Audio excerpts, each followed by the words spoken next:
Ege m voice note nwanne anyị nwoke onye Igbo na-eme native doctor na-akpọ Man Pass Man. O nwe voice note m folo ebe ọ na-ekwu ihe ya ga-eme nwanne anyị nwoke na-eme content na social media na-akpọ Ken Palace of Justice. Man Pass Man wee na-akọwa that na otego aka ya bido wee wọnụba Ken Palace of Justice. Na Ken Palace of Justice na-apụta oge niile o tinye picture Man Pass Man na page ya na-akpọtọ afa Man Pass Man. Man Pass Man wee sị na ozugo Ken achọrọ ịnụ. Man Pass Man gwa Ken ya hapụ ịdị na-akpụtụ ya afọ ya na o nwere ihe ya mere na social media. Ken Palace of Justice achọghị ịnụ. Kịta Man Pass Man sizi n'olugo mgbe ya ga-fight back. Man Pass Man wee wolu afa Ken Palace of Justice wee gaba na mortuary according to the voice note.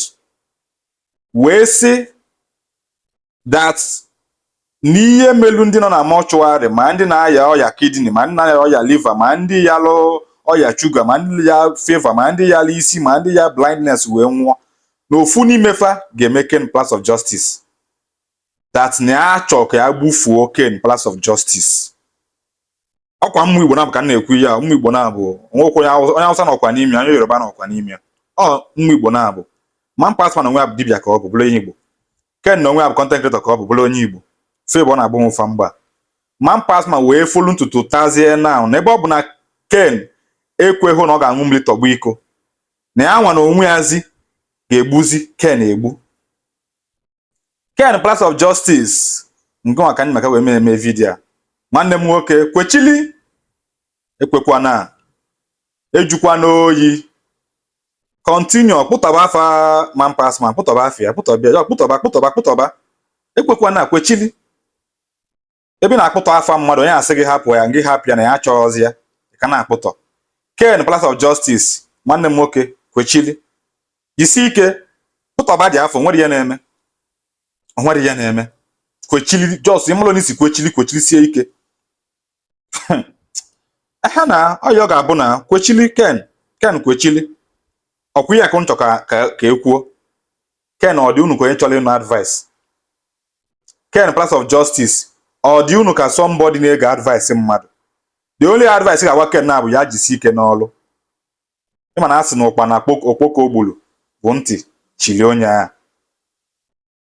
Ihe ga-asị mmadụ ya kwụsị ịchọ okwu bụ ka ọ ga-abụ o nwere ihe melugo echi onwe ka isi wela ụcha ụla ikunite ozi maọbụ nwe ka isi kunite n'ụla aka na-afụ gị ụfụ maọbụ ikunite n'ụla ị na-enwe isi ọwụwa maọbụ iwe kunite n'ụla anya gị na-afụ gị ụfụ ka ị ghara suspect na somebody chọrọ okwu na-eme gị. Owelefụla anọ ọ na-adị mma ị n'ọlụ onwe gị achọzi na mmadụ ịchọkwuo mmadụ onye asị gị hapịa ịhapụ onye a. Mana Ken since nji afụ content gị na social media okwu gị na-achọ ndị mmadụ ihe abụrụ content gị na-ekreti. Ama m na people amagwa gị ya. Ama m na people na inwego followers ndị na-like violence and fa ga na-asị gị ride on. Ọkwụ na ka emegide ride on ewe ride la Ada Jesus ride ya na grave. May her soul rest in peace. Otu a na ka esi ride la Ada Jesus ride ya na ha early grave. Till today onwe ọzọ ya ma ọ bụ ndị ọ chọrọ okwu gbuli ya o ma ọ bụ ọnwụrụ ọnwụ chi ya onwe ọzọ ya ma because of the way people say ride on ọ na-eko ma ụra ya na-arise ka foreign rice until megide before you know it ebu ya Libya ebuja na nke Chimarin Temple ebuja na nke Odumeje. O nwere ọzọ ya ma onye gburu Ada Jizọs wee lota mmụọ ma ọ bụ ọnwụrụ ọnwụ chi ya o ma ọ bụ nọọ ndị ọ chọrọ okwu pigbuli ya na mmụọ onwe ọzọ ya ma. Ken Palace of Justice iyi na-eme abụrụ content na-ekreti okwu gị na-achọ ndị mmadụ. Ọkwefuru ihe gị na Man Pass Man na-eje na ngị nwa na-achị okwu kwụsị ịdị na-achị okwu ebe ọ sị gị na ọ chọghọzi hapịa. Ị nwere ike na-eme na ọkruz gị na-akachi ime ike na-eme na content gị na-ekreti mana ebe ọ bụ na onye na-akpa afa sị ngị hapụzi ịkpụ ya afa ka ị ga-eme ọrụ ị ga-eme bụ ịhapụ ya maka na a sị na onye jele iku nwa luo ọ bụ na nwa bịara ịnwụọ ibulu akpa gị ịnachiekwa ịnaba ebidola azụ bifo.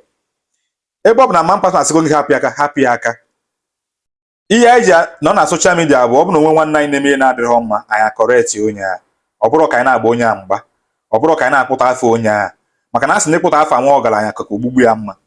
Mmụ Igbo ịnọ na social media na-eme kọntent, akpụtọzi n'afa mmadụ, nwanne gị mebe ihe na-adịghị mma, kọrekt ya. Enwere ọdịiche dị na kọrekt mmadụ ya na ịkpụta afa mmadụ. Man Passman ga-eme vidiyo ebe ọ ga lokeshọn, ke na-ejide na-akpụtọ. O mee vidiyo ebe ọ na-eli nri, ke na-ejide na-akpụtọ. The same way kịsa akpụtọ afọ Judy Austin now. Ọkwa ihe Akamataịsị megide eme ya arrest for defamation of character. Ị na-afa defame Man Passman now ma ịma ahụ. Ị na-afa defame Man Passman now ma ịma ahụ. Enwere ike ma ihe ọ na-eme na ihe ọsọ na ọ ga-eme gị na mortuary nwere ike ma ya dị na effective. Mana what about ya ma mezie gị arrest? I know that you are not in Nigeria. Mana malụkwa mana mmadụ chọba gị chọba inweta gị na ga-enwetakwa gị from all angle. Enwekwara ike ji ndị anọghị nso na Senegal wee nweta gị. My brother, wepụ aka inwe n'ofe before wa aka mmadụ. Ama m na ndị a na-efolo gị agwa gị eziokwu, mana kwụsị ịdị na-achọ ndị mmadụ okwu. Ka ọ ya abụ nwunye emebe gị echi, oge asị pụta afọ echi si n'isi na-awa Ken Palace of Justice, maọbụ asị na afọ na-afụ gị ụfụ, maọbụ asị na aka na-afụ gị ụfụ, ka anyị malụ na ọka gị na Chukwu chi gị si wee kpa. Ka ọ ya lebuzi echi onwezi emebe gị echi, anyị asịkwa n'ọkwa Man Passman o, mana ọkwa onye nke ahụ. Biko ka m na-ayọ gị, wepụ aka enwe n'ofe. And again, ngwa bụ Man Passman, ngwa na oge ikwu, butuo nwanne. Butuo na onye gburu nwanne ya bụrụkwa odogwu. No matter job na ọbịa ka Ken Palace of Justice na-eme gị, no matter job na ọbịa ka ọ na-eme. Butuo. Ka m na-agwa gị, butuo. O, butuo. Because ụdịka threat ị na-ekwu, ụdịka threat ị na-apịa na ị ga-eme nke a mee nke a. O nwegosila awụla echi na amaokwu nte ozi. Malụkwa na all fingers will be on you. All fingers will be pointing on your direction because you declare ya openly. Ihe na-akwado ime. And biko Ken, fie sa n'anya. O nwere nwanne anyị nwoke na-akpa MC Chidi ji Odumeje eme comedy. Odumeje nwere ike iwe ma ọfụ comedy ya dị, ma ọfụ comedy the guy.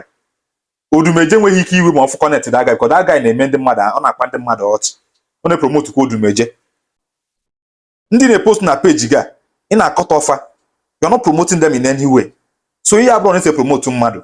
Ọ bụrụ na ị ma na like Man Passman, like ihe ọ na-eme chidi promote ya, then change the way isi akọ maka ya. Ọ bụrụ pụta oge na-akọ ihe ọjọọ about the person. Mgbe ị na-akọ ihe ọjọọ about mmadụ, na-akọ ihe ọjọọ about mmadụ, ma ama nọ afọ onye akị na-akpụtọ.